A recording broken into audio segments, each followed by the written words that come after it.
Well, you guys, it's always something. He said he thinks somebody cut our fence. So we gotta walk up. I mean, I want a Squatch, and I can on the way, but now we gotta walk up and see if the fence has been cut. People suck. Shit you not. So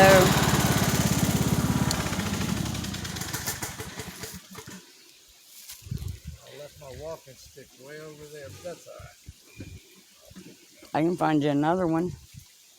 Yeah, I'll find something. Me too.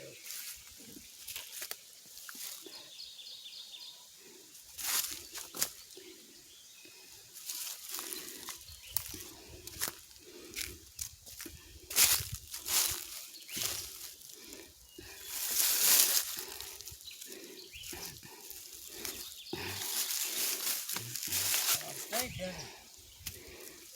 Sorry, guys.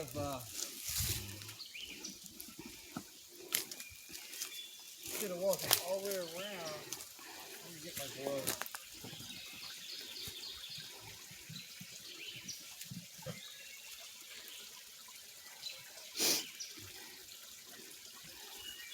The fence I'm talking about is right over there. Yeah. So, Well, why don't we just walk back that way? If it's right there. Here's the thing. I was over there looking. Uh-huh. This is dug out. You see how much it's dug Yeah, out here? I do. Over there, it's like a 4 or 5 foot drop down. Okay. So, let's do this. Be right back, guys.